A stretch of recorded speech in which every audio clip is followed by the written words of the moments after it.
날 때부터 몸이 꼬여서 신체 마비아로 태어난 한 소년이 있었습니다. 그 아이가 12살이지만요, 학교는 아직 2학년에 속해 있어서요. 담임 선생님이신 이 도리스 선생님이요, 언제나 이 아이 때문에 많은 부담을 가지고 수업을 진행했습니다. 더군다나 이 아이는요, 몸을 뒤틀거나 또 시끄럽게 해서 다른 아이들에게 수업하는데도 방해를 주었기 때문에요. 다른 아이들이 학습에 대하여서 이 선생님은 더욱더 마음이 쓰였습니다. 도리스 선생님은요, 이 학생, 사무엘이라는 학생인데요. 그 부모님을 학교로 오라고 해서요, 이 일을 이제 상의하게 되었습니다. 왜 이 아이를 특수학교에 전학시키지 않느냐고 질문을 했습니다. 어머니가 흐느끼시면서 대답을 합니다. 사무엘을 위한 특수학교가 이 근처에 없다는 것입니다. 너무 멀리 떨어져 있기 때문에 그곳까지 이 아이를 보낼 수가 없다는 거죠. 그런데 또 이 사무엘은 지금 다니고 있는 이 학교와 또 친구들과 선생님을 몹시 사랑한다는 겁니다. 그래서 만약에 근처에 전학시킬 만한 학교가 있다 할지라도 만약에 그곳에 전학을 시키게 되면 이 사무엘이라는 아이는 견딜 수 없는 큰 충격에 휩싸일 거라는 것이었습니다. 이 말을 들은 선생님은요, 이 아이가 이제 얼마 살지 못할 것을 갖다가 알고요, 이 아이의 부모님의 심정을 이해하면서 이제 그 아이를 사랑하고 또 그 아이를 위해서 기도하기 시작했습니다. 어느 봄날 수업 시간이었는데요, 부활절이 가까웠습니다. 도리스 선생님께서 플라스틱으로 된 계란을 들고 교실에 들어와서는요, 자기 방 전체 20명의 아이들에게 그 플라스틱 계란을 갖다 한 개씩 나누어 주었습니다. 그리고는 그 계란 중간을 열어보라고 했습니다. 계란 속에는요, 갈라지게 플라스틱 중간에 이 계란이 갈라지게 되어 있었는데 그 안에는 아무것도 들어있지 않았습니다. 선생님께서 이제 아이들에게 숙제를 내신 겁니다. 그것을 집으로 가지고 와서요, 무엇이든지 생명을 나타내는 것이 있다면 나름대로 생명을 나타내는 것이라고 생각하는 것을 그 속에 넣어가지고 다음날 학교로 가지고 오라는 것이었습니다. 이튿날 학생들이 계란을 모두 선생님 책상 위에 갖다 올려놓았습니다.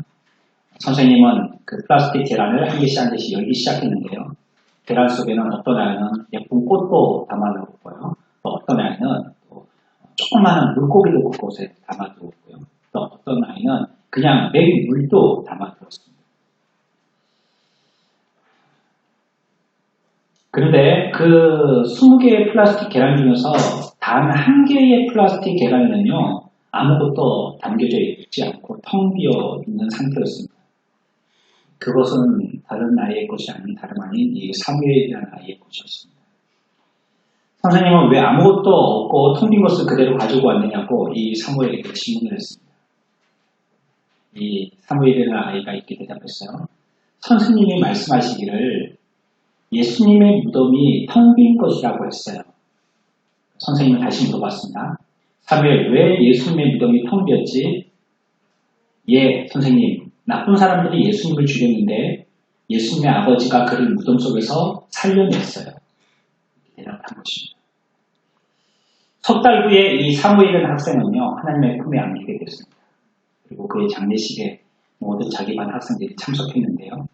그 장례식 사무엘의 관 위에는요, 19개의 텅 빈 플라스틱 계란들이 놓여져 있었습니다. 조문을 왔던 많은 조문객들은 그 19개의 플라스틱 계란이 무슨 뜻인지 알 수가 없었습니다. 사무엘 학생이 다시 부활할 때, 또 우리들도 부활할 때, 주님이 다시 나타나실 때 함께 얼굴과 얼굴을 맞대보면서 부활의 주님을 찬양하는 우리가 되어주시기 있습니다. 이 시간에 부활하신 예수 그리스도를 찬양합니다. 지금 예수 그리스도는 어떤 역할을 하고 계신지 우리가 알아야 되겠습니다. 한 일주일 동안 우리가 예수님의 고난을 생각해 보았습니다. 피상적인 고난 얼마나 아프셨을까? 피를 당체 몇 리터나 흘리셨을까? 그리고 거기 달리셨을 때는 시간이 도대체 몇 시간이나 달리셨을까? 이것보다도 그 고난의 의미가 무엇인지를 묵상해 보았습니다. 또 예수님이 부활하심을 우리가 다 알고 부활 예배로 함께 예배하고 있는데 그냥 부활하신 예수님이 얼마나 좋으셨을까? 또 부활하신 몸에서는 얼마나 빛이 발하셨을까? 부활하시고는 과연 제자들에게 뭐라고 하셨을까? 이런 피상적인 내용보다도 부활하신 것 자체가 무엇을 의미하는가? 그 부활의 영광이라는 것은 과연 무엇인가에 대해서 같이 생각해 봐야 되겠습니다. 우리 그리스도인들은요, 부활을 다시 얘기해서 그리스도의 영광에 대해서 많이 묵상해야 됩니다. 지난주에 그리스도의 고난에 대해서 그래도 한 주 동안 밤낮으로 묵상했습니다. 이제 예수님의 부활의 즈음에 예수님의 부활하신 그의 영광됨이라는 것은 무엇을 말하는지 또 우리들은 함께 묵상해 봐야 되고 또 여기에 대해서 많은 관심이 있어야 됩니다. 이제 예수님께서 자신의 중보의 직무를 감당하시고요.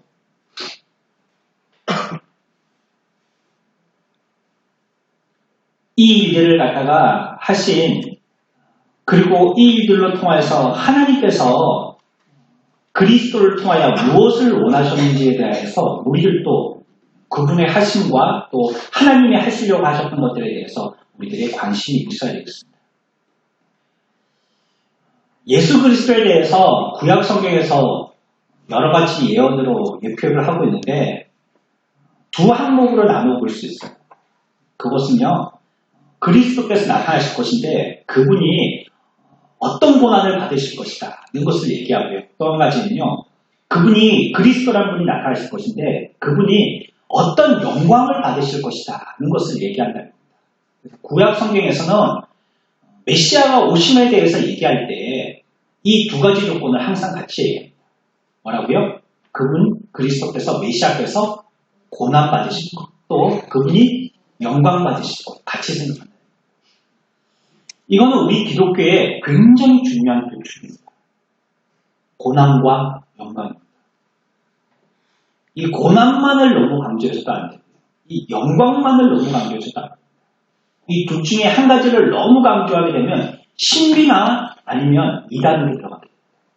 이 두 가지가 성경에서 적절하게 얘기하고 있기 때문에 우리들도 두 가지 중에서 하나를 갖다가 빼놓은 채 한 가지만을 강조해서는 안 되는데 오늘날은 고난은 잘 생각 안 하려고 합니다.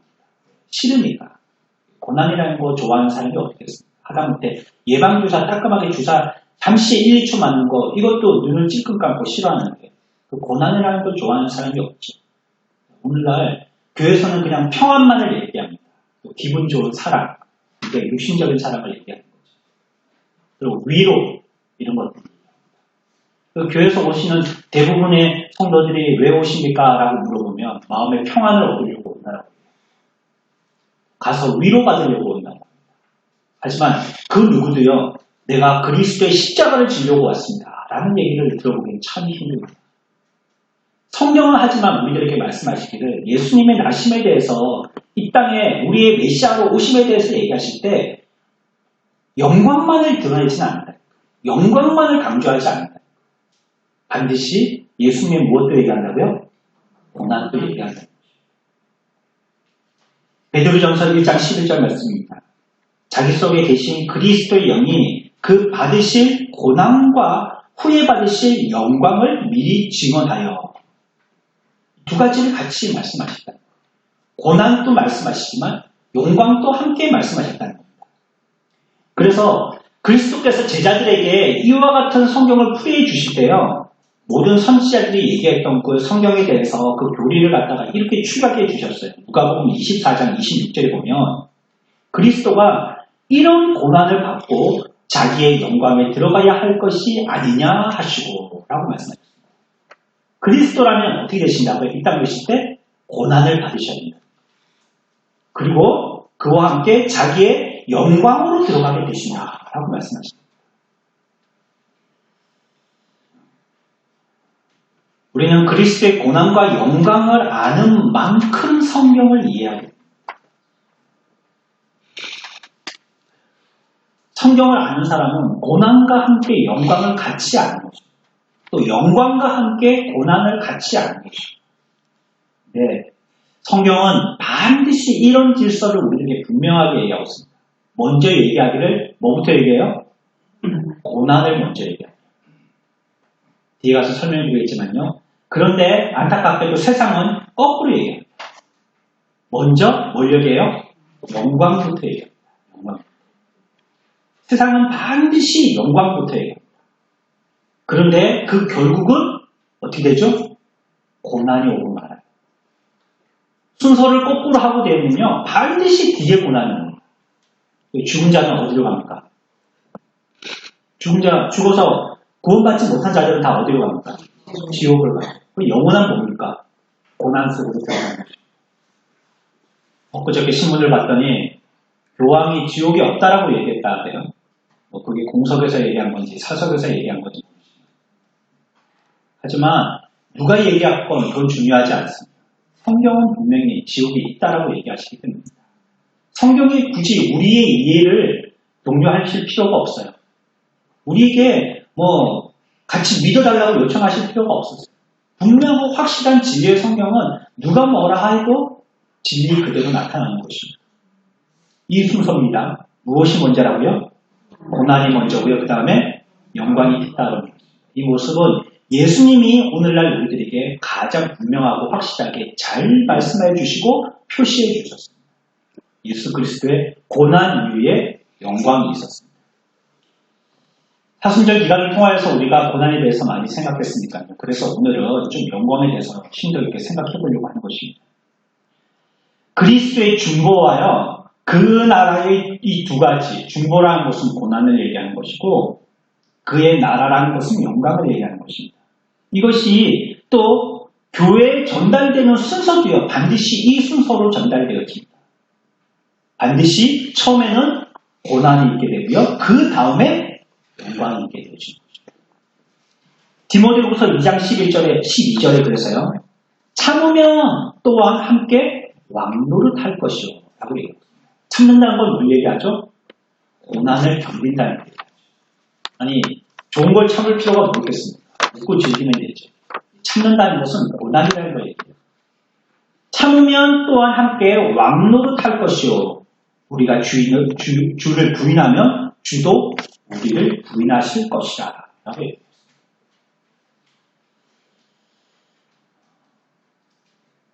어떤 사람들은 이 순서를 바꾸어서요. 자기들이 이 세상에서 왕노릇하려고 합니다. 하지만 우리들은 옛 사도들이 고백했던 것처럼 고백해야 됩니다. 우리가 당신과 함께 왕노릇하기 위해서 참으로 당신께서 우리의 왕노릇 하시기를 원합니다. 라고 고백합니다. 우리가 정말로 영광에 참여하기 위해서는요. 주님이 우리의 왕이 되어 주셔야 합니다. 그리고 우리들은 종의 자세로서 고난을 달게 받아야 하지만 주님이 우리의 왕이 되신다. 우리들이 주님이 우리의 왕 되어 주십시오 고백 많이 합니다. 그렇죠? 우리가 노래할 때도 주님이 우리의 왕이시다라고 노래를 많이 합니다. 하지만 그것은 아닌데 우리가 고난을 받아서 주의 종이 되려고 하는 노래들은 잘합니다. 성경은 우리에게 얘기하기를 또 옛 사도들도 그렇게 고백했습니다. 주님이 우리의 왕 되어 주시려면 우리와 함께 왕자리에 우리들도 같이 왕자리에 있게 되어지려면 주님이 우리의 왕이 되어 주셔야 합니다. 이렇게 고백하고 있습니다. 우리가 아닌 주님이 우리의 왕이 되어 주셔야지 한다는 것이죠. 그리스도께서 영광보다요 고난이 먼저셨어요. 하지만 사탄은 세상에서 이 순서를 완전히 뒤바꿔 놓았습니다. 이 세상에 먼저 좋은 것이 오고 그 다음에 영광의 비참이 오는 것입니다. 이것이 사탄의 방식입니다. 좋은 것을 취해주고 그 다음에 나쁘게 하는 것입니다. 우리나라에 로또 1등 당첨된 사람들이 여러 명 있어서 그 사람들이 기사화 많이 됐는데요. 그 사람들의 기사를 보면 하나같이 끝은 다 안 좋았어요. 오히려 로또 1등이 당첨 안 됐을 때에는 자기 재산이 없어도 뭐 1, 2천만 원 있었었는데 로또에 1등 당첨이 되었고 40매덕, 30매덕을 얻어갔는데도 불구하고 자기는 오히려 그 결말은 20억, 30억의 빚이 생겼다라는 이런 보도들이에요. 처음은 좋았지만 그것은 안 좋아진 거죠. 누가복음 16장 25절에 그래서 우리가 이 장면을 보고도 이 말씀이 진리라는 것을 알 수 있는 것은요. 나사로와 부자의 얘기에서 그 힌트를 얻을 수 있어요. 아브라함이 뭐라고 얘기하냐면 이렇게 얘기합니다. 너는 부자고 얘기하는 겁니다. 너는 살았을 때 무엇을 받았고요? 좋은 것을 받았고요. 부자에게 얘기합니다. 너는 살았을 때 좋은 것을 받았고 나사로는 고난을 받았으니 이것을 기억하라 하고 이제 그는 여기서 위로를 받고 너는 괴로움을 받느니라라고 분명하고 극명하게 표시되어지죠. 처음에 이 부자는요 살았을 때 뭘 받았고요? 좋은 것 받았다는 거예요. 근데 끝에 가서는요 괴로움을 받는다는 것입니다. 근데 이 나사로는요 살았을 때 뭘 받았어요? 고난을 받았다는 거예요. 하지만 이제 여기에 와서는 뭘 받아요? 위로를 받게 된다는 거예요. 분명한 순서를 얘기하고 있습니다. 그리스도의 고난과 영광은요 교회의 구원의 두 셈과 같습니다. 여기에서 우리의 구원의 목을 추리해 주는 것입니다. 교회가 거룩해지고 하나님께 영광이 돌려지게 하는 그 근원을 얘기하는 것입니다. 그러면요 이제는요 고난을 당하신 다음에 그리스도께서 어떤 영광을 누리셨는지를 살펴봐야겠습니다. 이 영광은요 다른 모든 영광을 나타내는 증거이고요 또 확실한 표준이고요 또 확실한 방법입니다. 그리스도께서 영광 되신 것은요 모든 영광을 다 드러내시는 가장 모범적인 사례라고 할 수 있는 것입니다. 그리스도께서 이 땅에 계실 동안은요 그리스도의 영광이 수건으로 덮어놓은 것처럼 가리워져 있었습니다. 신부가 결혼식장에 들어가서 신랑이 얼굴을 걷어주기 전까지 얼굴에 면사포를 내려서 얼굴을 가리고 있듯이 예수님도 이 땅에 계시는 동안은 그리스도의 영광은요 이렇게 가려져 있었습니다. 그래서 대부분의 사람들은 그리스도의 영광에 대해서 잘 알지 못했습니다. 조금 희미하게 그의 나타내시는 능력이나 이적과 기적과 같은 쉽게 얘기하면 자기들과 다른 모습을 보고 조금 이상하게 생각했지 그 영광에 대해서 분명하게 알지는 못했던 것입니다. 그런데 이제 그리스도께서 부활하셔서 높아지셔서요 그 베일에 가려져 있던 그 영광이 그의 인격과 그의 중보사역의 모든 영광이 이제 밝고 분명하고 훌륭하게 드러나게 되는 것입니다. 그 수건을 덮은 것을 이제 거둔 것이 되는 것입니다. 그의 부활로 말미암아 이제까지 비밀로 감춰져 있던 것이 만방에 확실하게 나타난 것입니다. 그 수건 밑에 무엇이 있었는지 말이죠.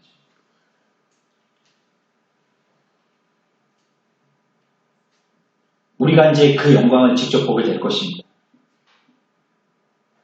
그리스도의 그들의 모습을 우리들은 보게 될 텐데 이것은 하나님께서 창세 때에 그리스도에게 허락하신 영광입니다. 그리고 그리스도께서 승천하실 때 아버지께서 입혀주신 그 영광입니다. 근데 이 영광을 우리도 장차 보게 되다는 겁니다. 놀라운 일입니다. 저와 여러분들이 그리스도의 베일에 가려져서 아무도 볼 수 없었던 짐작하거나 아예 짐작도 할 수 없었던 그리스도의 큰 영광을 우리들도 보게 되더라는 겁니다. 이 일의 단초가 그리스도께서 영광으로 나타나심으로 다시 얘기하면 오늘 부활의 아침으로 나타나게 된 것입니다. 이제 우리들에게 비밀이 없게 됐어요. 다 이렇게 되어진 자가 되는 것입니다.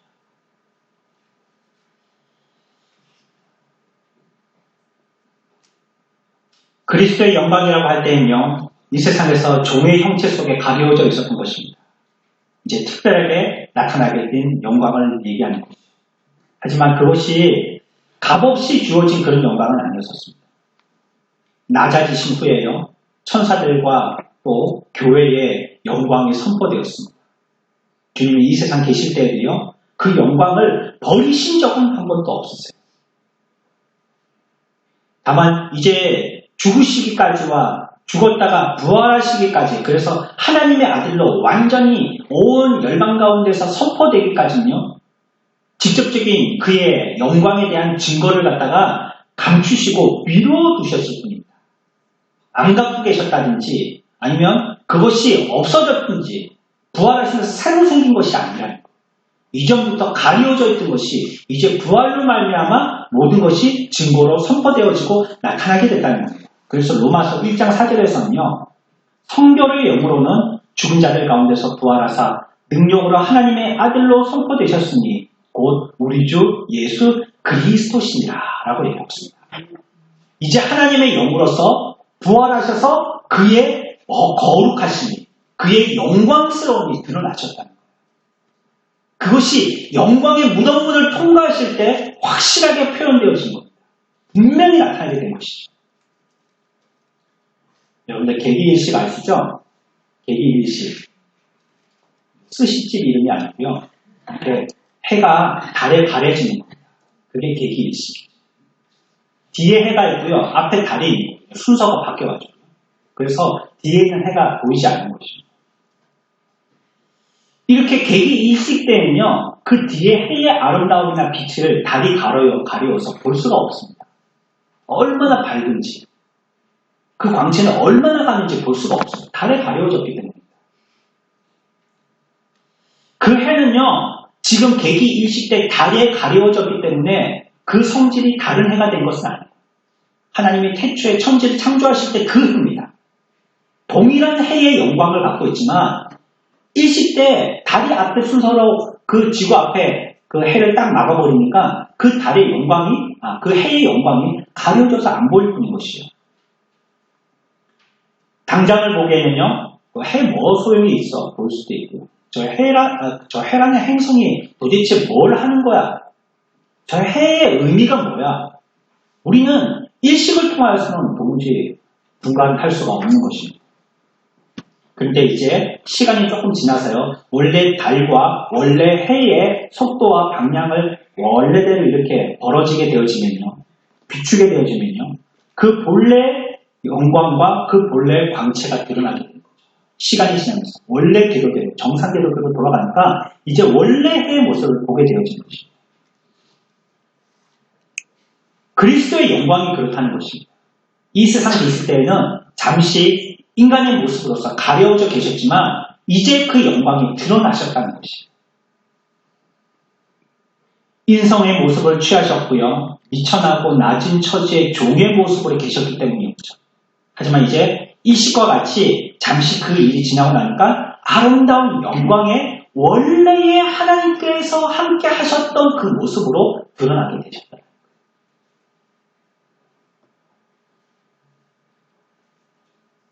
이 땅에서 가련한 사람으로 계셨고요. 질고와 핍박 가운데 또 십자가의 죽음 가운데 예수님은 우리들이 보기에 그 의미를 잘 알지 못하게 돌아가셨습니다. 하지만 이제 스스로 계신 원래 신성의 영광의 모습을 지니고 나타나시게 되어질 때에 만방 가운데에 그분이 어떤 분이시라는 것을 분명하게 나타내실 것입니다. 아무도 여기에 대해서 부인하지 못하도록 하신 것입니다. 부정하지 못하도록 하시고 그 영광이 어떤 영광임을 우리들에게 확실하게 나타내신 것입니다. 그리스도의 영광이라는 것은요. 몸의 영광과 함께 더 이상의 영광도 있는 것입니다. 그것이 그냥 죽었다가 살아났던 어떤 이상 변화의 영광뿐만을 얘기하는 것은 아니라는 거예요. 앞에서 제가 설명드린 것처럼 그 영광이라는 것은 창조 때 하나님과 함께 하셨던 원래의 영광까지도 포함하고 있는 것입니다. 그러니까 인간으로서 변화되어진 죽지 아니하는 그러한 모습으로서의 영광도 있지만 그 이면에 하나님의 영광이라는 그 큰 거룩한 영광의 모습이 있는 것입니다. 예수님이 부활하셨습니다. 예수님이 부활하셨으면 뭐 이제 사이버거가 됐다든지 아니면 뭐 로보캅처럼 됐다든지 슈퍼맨처럼 됐다든지 우리들은 이렇게 생각하기가 쉽더라고요. 예수님이 부활했다고 하니까. 투명인간처럼 됐다든지 뭐 스파이더맨처럼 됐다든지 시공을 초월하는 백투더 퓨처와 같은 그런 영화의 주인공처럼 예수님이 되신 걸로 오해하더라고요. 물론 우리가 우리의 눈으로 보기에는 그런 모습으로 예수님이 보이지만 그의 영광이라는 것은 그 정도의 영광이 머물러 있는 것이 아닙니다. 하나님의 본래 모습의 영광으로 나타나셨다. 원래의 하나님의 거룩하시고 참되신 모습을 나타내시죠. 그게 부활하신 예수님이에요. 어쩜 예수님이 이 땅에 계실 때 많은 제자들과 많은 사람들 앞에 그분이 우리의 구주이심을 말씀하셨는데요. 그리고는 예수님이 죽었을 때 예수님의 제자들과 따르는 모든 무리들은 다 그냥 공기처럼 흩어져 버렸지 않습니까? 하지만 예수님이요, 무덤의 문을 열고 3일 만에 부활하셨어요. 그리고 제자들에게 나타나셨어요. 시리에 빠져있고 자기의 밥벌이로 믿음을 떠나 자기의 세상살이로 다 떠났던 그 사람들에게 한 명 한 명 찾아가셨어요. 이전에 보신 예수님은요, 베일에 가려진 예수님이었지만요, 이제 예수님은 진짜 하나님을 볼 것이에요. 부활의 영광의 예수님을 우리가 만난다는 것은요, 진짜 하나님을 만나는 것입니다. 살아계시고 역사하시는 구약에서는 형상에, 구약에서는 소리에, 구약에서는 뭐 쉐키나라고 구름과 같이 어떤 영광의 어떤 이미지로만 우리에게 보여주셨다면 이제는 부활의 영광의 예수님은요, 완전한 하나님으로 우리에게 나타나십니다. 그런데 그걸 보고 제자들이 죽었어요, 안 죽었어요? 부활하신 예수님을 보고 죽었어요, 안 죽었어요? 안 죽었잖아요. 요한의 아들 시몬아, 네가 나를 사랑하느냐? 부활하신 예수님이 베드로에게 찾아가서 물어보신 겁니다. 부활하신 몸으로써 예수님이 베드로에게 찾아가신 거예요. 완전하신 하나님으로 찾아갔단 말입니다. 구약에서는요, 그럴까봐 하나님 앞에 등을 돌렸어요, 사람들이. 바로 직면하면 어떻게 될 줄 알고요? 죽을 줄 알았거든요. 죽였거든요. 그래서 하나님도 나와 마주치면 죽으니까 저 밑에서 소리만 들으라 라고 조심시키셨을 때도 있었어요. 그런데 이제 부활하셔서 하나님은 완전한 하나님으로 나타나셨잖아요. 그리고 베드로 앞에 나타나셨잖아요. 그러면 사람인 베드로는 죽어야 돼요, 살아야 돼요? 죽어야 되죠. 하나님을 보았으니까 죽어야 될 거 아닙니까? 근데 베드로가 죽었어요, 살았어요? 영원히 나와 함께 살리라. 그 일도 약속하셨지 않습니까? 어떻게 그리 됐습니까? 그의 죄들이 예수님의 죽음과 삶을 통하여서 얻게 되어질 것입니다. 하나님 앞에서 사라지게 된 거예요. 이전까지는 그들의 죄가 있어가지고 보았다면 죽었죠. 그런데 이제 예수님이 십자가에서 죽으셨어요. 여러분, 예수님의 죽으심은요, 우리를 위해서 정확한 표현은 대신 죽으심이 아닙니다. 제3자로서 나와 상관없는 죽음이 아니에요. 그의 죽으심은요, 나의 죽으심입니다. 그의 살아나심은 또한 나의 살아나심입니다. 그분이 죄가 없는 몸으로 영광의 몸으로 하나님으로 완전한 하나님으로 나타났듯이 이제 우리가 그를 믿으면 우리들도 죄 없는 완전한 자로, 죄 없는 자로 나타나게 됩니다.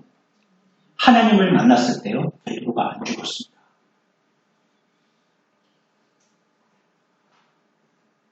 잡혀 죽을까봐 눈을 잠궈놓고 덜덜 떨던 사람들도요, 그 예수님을 바라보았지만 안 죽었습니다.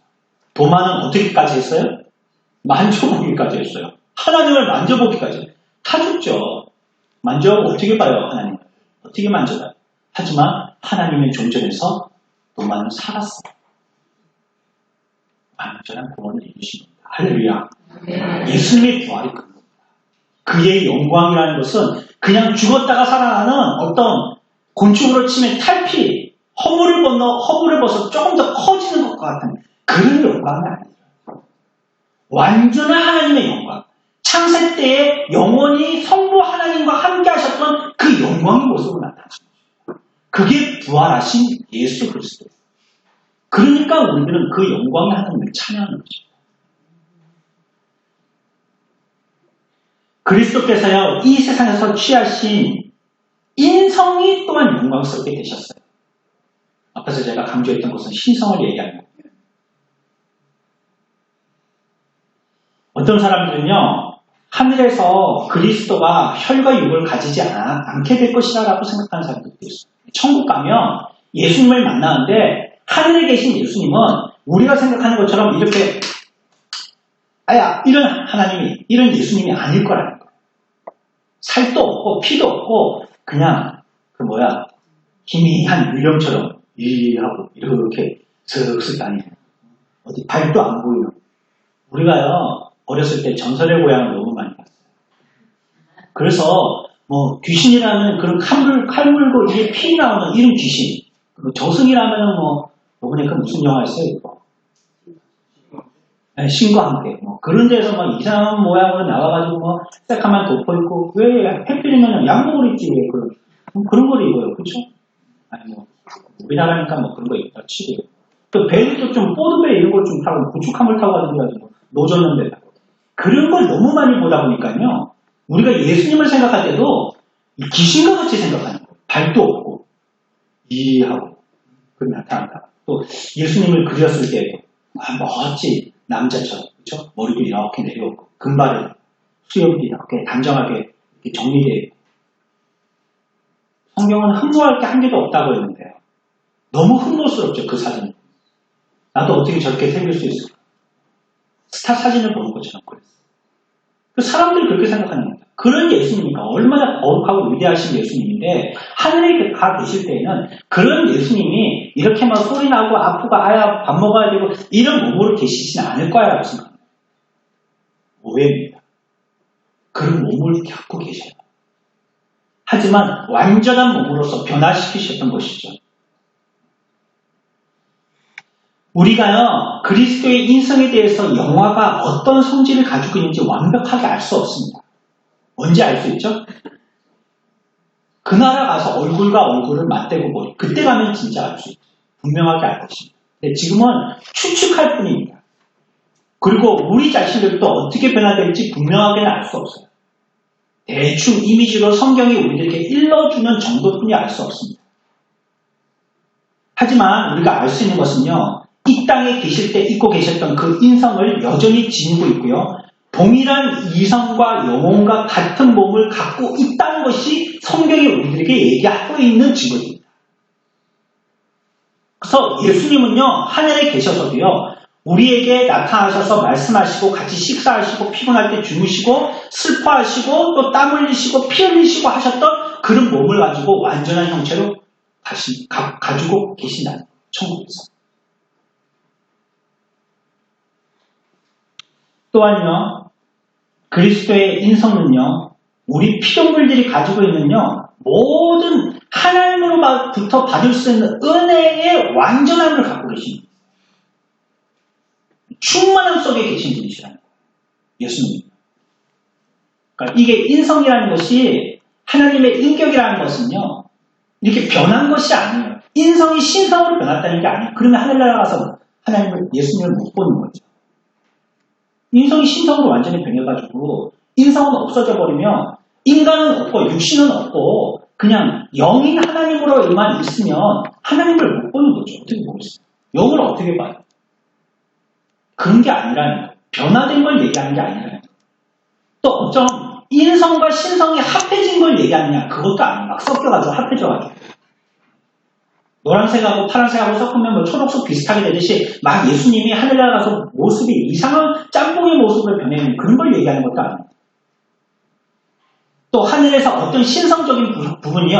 예수님의 인성적인 부분이 이렇게 쫙 쏟아 부어져가지고요. 그렇게 그 인성은 껍데기만 있고 신성이 그 내용물로 차이있는 이런 모습만을 얘기하고 있는 것도 아닙니다. 그리고요. 그리스도의 인성이라는 것은요. 전지전능하시지만요. 이것이 모든 인성적인 부분으로 신과 같이 온 데가 편만해 있거나 그런 것도 또 얘기하는 것은 아닙니다. 사실 우리가 예수님의 인성의 변화된 모습이 어떻게 영화롭게 변화되어 있는지를 정확하게 알 수는 없습니다. 하지만 성경이 얘기하는 것은 분명하게 그 모습을 갖고 있으시지만 변화된 모습으로 계신다. 그런데 그 속에 하나님의 영화로움을 가지고 계시다는 것입니다. 우리가 왜 알아야 되냐면 저와 여러분들이 그렇게 될 것이기 때문입니다. 우리 천국 가면 어떻게 되는데요? 많은 분들이 묻지 않습니까? 그러면 예수님은 어떻게 되셨는데요? 대요에서부터 질문을 해야 돼요. 예수님은 어떻게 되셨는데요? 여기서 답을 찾아야 돼요. 그리스도의 인성은요, 천사들이라든지 사람들의 영광과는 비교할 수 없는 모든 신적인 완전함으로 높여져 계십니다. 그러니까 예수 그리스도의 영광이라는 것은요, 천사나 사람들보다 하나님께 더 가까이 있는 것이죠.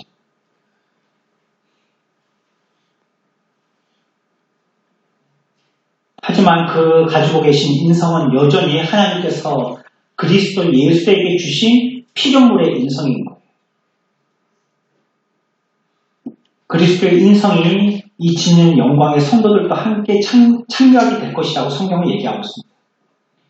우리가 그분을 뵙게 될 때요, 우리들도 그와 같이 변화될 것이다. 똑같은 모습을 우리들은 갖게 될 것이다. 하지만 차이가 있어요. 뭐냐면 정도의 차이와 분량의 차이죠. 그 외에는 그 영광에 우리도 모두 참여하게 된다는 것입니다. 그분의 부활이 우리의 부활이 된다는 것입니다. 그분의 죽었다가 살아나심이 우리의 죽었다가 살아나심이 된다는 것입니다. 고린도전서 15장 41절에 해의 영광이 다르고 달의 영광이 다르며 별의 영광도 다른데 별과 별의 영광이 다르도다 라고 말씀하십니다. 별끼리의 영광의 차이가 나는데 해하고 별하고의 영광의 차이는 얼마나 크겠냐. 하지만 빛으로서 비추는 데 대해서는 동일하다 말이죠. 우리도 마찬가지죠. 하나님과 우리와는 동일한 영광의 자리로 비춰지게 또 동일한 영광의 자리로 이르게 되어지는데 차이가 있다. 영광에 조금의 차이는 있다는 거죠. 그 정도의 차이는 조금 있다는 것입니다.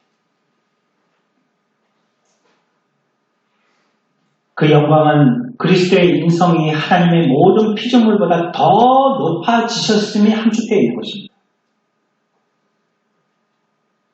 하나님께서요, 하나님의 지혜로 그리스도의 인성의 영광을 빛나게 하시려고요, 능력과 존귀와 권위와 통치 속에서 그 인성을 높이 드신 것이죠.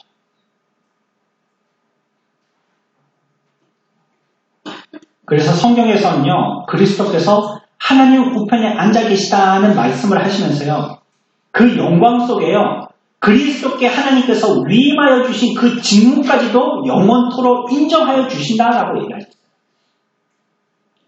그러니까 그 인성을 여전히 이 세상에 계실 때의 인성으로 갖고 계시면서도 이 세상에서 하셨던 그 직무조차도 여전히 하시도록 하신다는 거예요.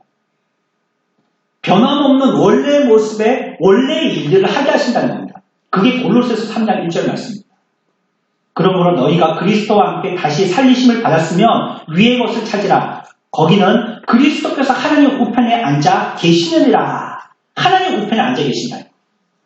이 땅에 계실 때 하셨던 그 일의 직무들을 하나님 우편에 앉아서 여전히 동일하게 하신다는 걸 얘기하고 있습니다. 그 일을 안 하고 그냥 하나님 우편에 앉아가지고 야 나는 뭐 이제 고난과 힘든 일은 다 끝났으니까 이 세상에서 뭐 세상 사람들이 어떻게 사는지 보자. 이게 그리스 신화죠. 이게 그리스 신화. 그리스 신화에서는 신들을 다 그렇게 보고 있습니다.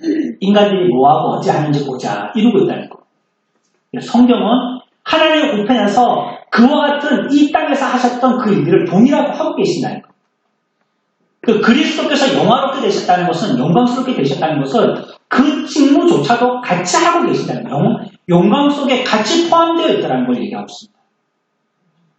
히브리서 1장 3절에 이는 하나님의 영광의 광채시요 그 본체의 형상이시라 그의 능력의 말씀으로 만물을 붙드시며 죄를 정결하게 하는 일을 하시고 높은 곳에 계신 지극히 크신 의의 우편에 앉으셨느니라 라고 얘기하고 있습니다.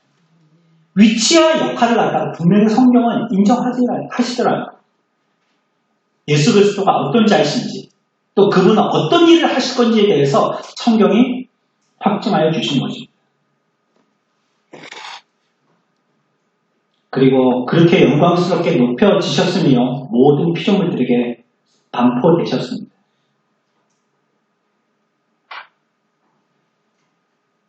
영원히 인정받으실 일, 교회를 위한 중보하여 구속사역으로 통하여서요.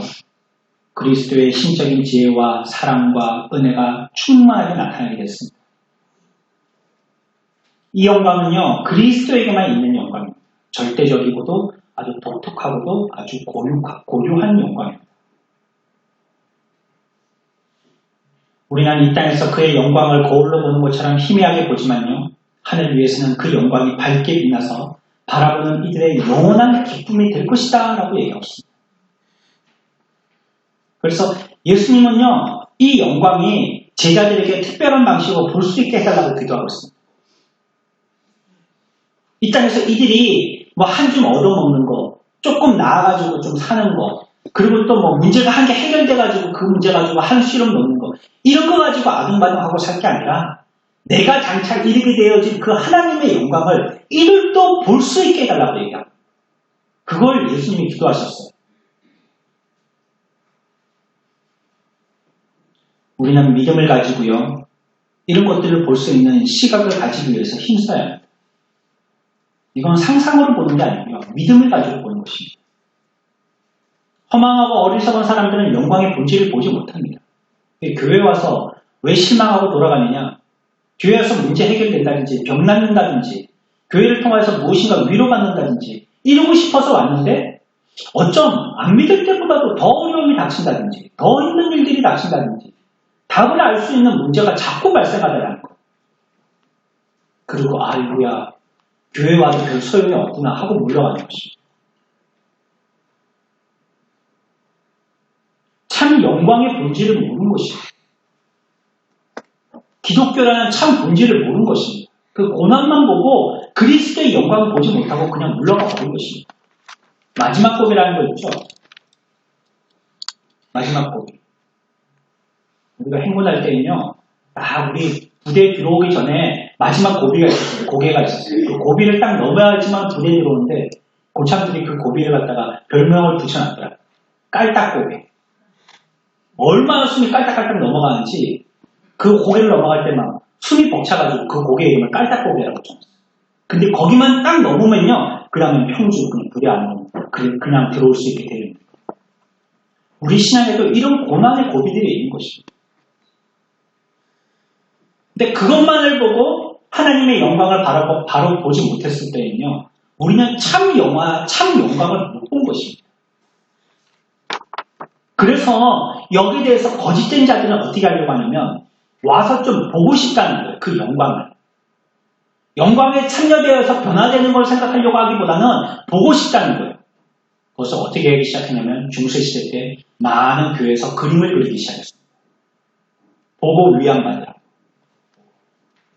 예수님이시고 여기 또 안고 계시는 어머니시고 또 그의 제자들이시고 또 그래서 어떻게 또 말씀을 증거하시고 해가 쫙 비치면 여기서 십자가하고 그 그림이 올 예배당 저 끝에까지 쫙 비치면서 뭔가 영광스러운 것 같지 않습니까?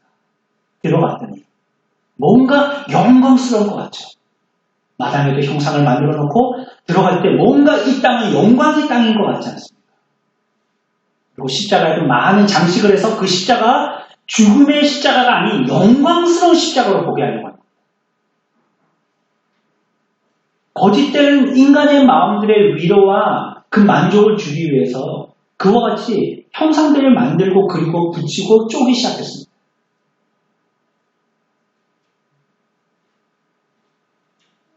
미신적인 사람들의 상상과 정서에 호소해서요, 경건과 우아한 모습을 보이게 한 것이죠. 하지만 성경도요, 하나님의 아들의 영원한 영광도 그들은 알지 못하고 있는 것입니다. 그저 무엇인가 자기의 마음을 위로받고 싶은 것이죠. 이 세상에서 신적인 계시에 확고하게 의존하는 믿음의 빛 가운데서만 이해될 수 있는 것입니다. 우리가 이것을 보기 위해서는 눈으로 보는 것이 아니라 믿음으로 보는 것입니다. 주님이 그 영광의 모습으로 변화되는 것을 성경이 우리에게 분명하게 말씀하신 이것을 우리가 믿음으로써 우리가 진짜 눈으로 보는 것보다도 더 확실하게 분명하게 보는 것입니다. 여러분들은 보고도 잊어먹을 때 있지 않습니까? 언제 어디를 가는 거, 몇 번 버스를 타야 될지 그때는 분명히 번호를 보고 탔는데 시간이 지나서 1, 2년 지나면 다시 그곳에 갔을 때 내가 그때 몇 번을 탔다가 모르지 않습니까? 봤는데도 모르지 않습니까? 눈이 정확한 게 아닙니다. 봤다고 다 아는 게 아닙니다. 하지만 성경이 우리들에게 얘기해 주시는 이 믿음을 통해서는요, 우리의 가슴 속에 눈으로 본 것이 아닌데 살아계신 하나님을 확고히 믿고요, 자기의 목숨을 또 초리와 같이 던지는 겁니다. 분명히 계심을 그 사람은 믿는 겁니다. 분명히 영화롭게 되어졌음을 그들은 확신하는 것입니다. 우리는 우리가 가지고 있는 어떤 정령의 모습을 가지고요, 그것이 그렇게 되어야 될 텐데 라고 추측하거나 예상해서는 안 됩니다. 오직 성경에서 계시하시고 묘사하신 것에 의존해서요, 우리의 믿음을 행사해야 하는 것입니다. 그래서 이 영광은요, 우리의 믿음을 떠받치는 가장 중요한 버팀목입니다. 그분의 영광이라는 것. 우리가 앞으로 장차 어떻게 될 그 영광이라는 것은 그 영광이 믿음의 소망의 대상이고요, 위로의 근거이고요, 우리가 순종하고 참아낼 수 있는 가장 큰 용기를 주는 것입니다. 우리는 마음을 날마다 그 영광을 생각하는 일에 살려야 합니다. 영광을 바라봐야 된다는 것입니다.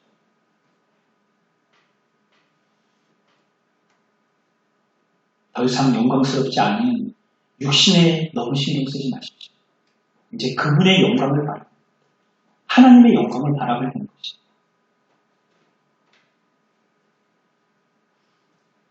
우리가 보기에 그것이 너무 높고 우리에게 멀어서요, 나중에 하늘에 가서나 충분히 생각할 시간을 가지게 될 것이라고 여기고 있습니다.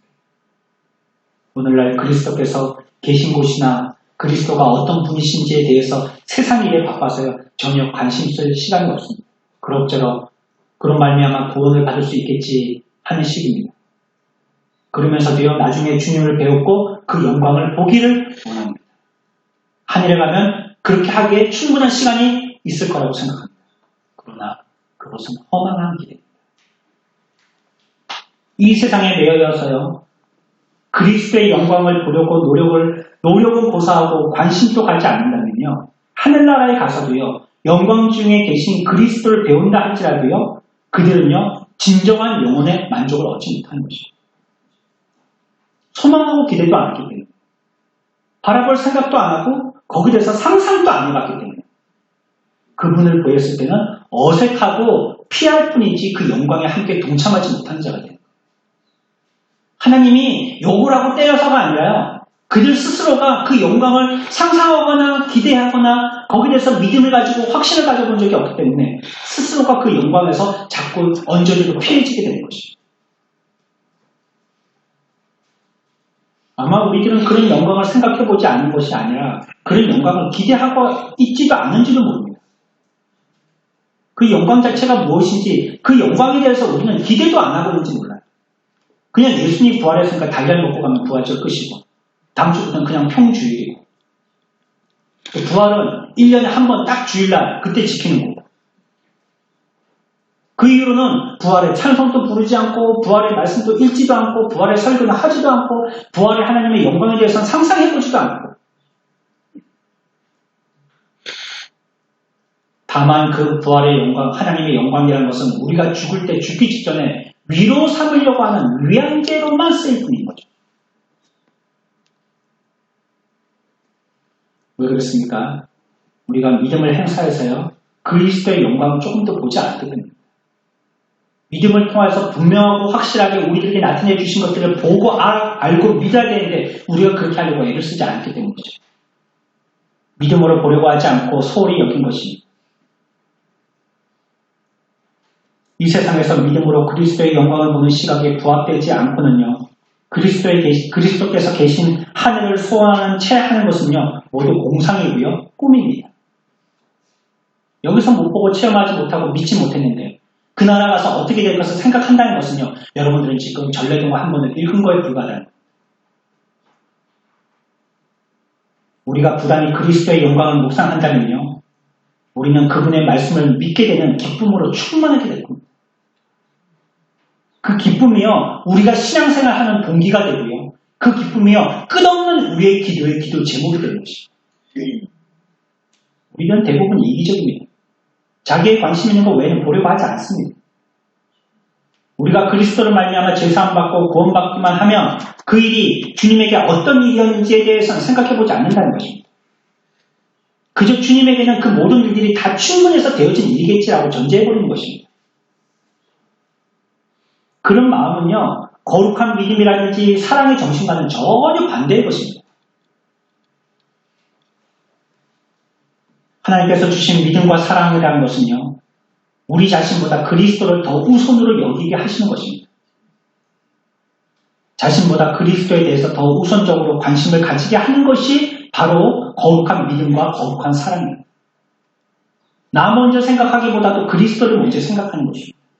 그게 그 영광을 바라본 믿음의 눈의 삶입니다. 근데 우리는 계속 우리에게만 관심을 가지고 이 땅에서의 삶에만 주목하고 있다면요, 그리스도의 영광, 믿음을 가지고 바라보지 못했기 때문에 그 영광에 동참해보지 못한 것입니다.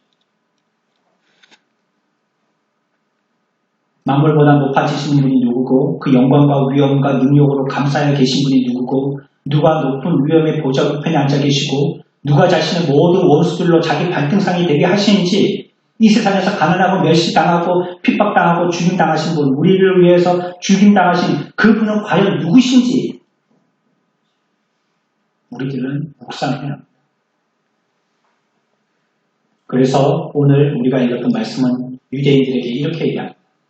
너희가 나무에 달아 죽인 예수를 우리 조상의 하나님이 살리시고 이스라엘에게 회개함과 죄의 사함을 주시려고 그를 오른손으로 높이사 임금과 구주로 삼으셨느니라. 우리가 만약에 그리스도의 사랑의 가치를 조금이라도 알고요, 주님이 교회를 위해서 행하고 고난받으신 것에 대해서 조금이라도 관심을 둔다면요, 우리는 그리스도께서 지금 현재 누리고 계신 그 영광으로 인하여서 기뻐하지 아니할 수 없다는 거예요. 그분이 어떤 분이시고 어떤 일들을 당하셔서 우리에게 주신 것이 이것이라는 것을 아는 자라면요, 이 땅에서 우리가 이것 작은 것 가지고 이 세상 것 가지고 연연하여서 슬퍼하지만은 않는다는 것입니다. 그래서 우리들에게 말씀하신 데살로니가서에서 명령하신 기뻐하라, 기도하라, 감사하라는 것은요, 그리스도의 영광의 높은 광채를 본 자연스러운 우리의 삶의 표현인 것입니다. 제가 신학교 다닐 때요, 엘리베이터에 이렇게 써있었습니다. 믿음은 액션입니다. 믿는 사람은 행동을 취해야 된다는 거예요. 근데 제가 목회를 하고 보니까요, 한 말을 더 붙이게 되더라고요. 믿음은 리액션입니다. 믿음은 행동하는 것이 아니고 반응하는 것입니다. 그분의 그 영광에 동참하고 그 은혜에 참여하는 자가 된다면 어떻게 하려고 하는 것이 아니고요, 우리 속에서 저절로 행동으로 반응하게 되는 것입니다. 저와 여러분들이 이 땅을 사는 동안에 그리스도의 영광을 보게 되어진다면 그것이 여러분들에게 크나큰 기쁨과 희열의 만족이 될 것입니다. 우리가 믿음의 눈을 가지고 그분의 영광을 바라보는 자가 되어진다면 이 땅보다도 그리스도에게 더욱더 집중하는 자가 될 것입니다.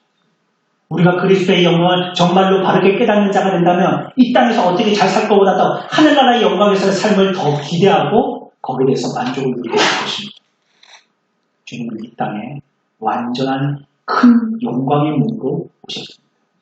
하나님이십니다. 그걸 찬양합니다. 잠시 말씀 전합니다.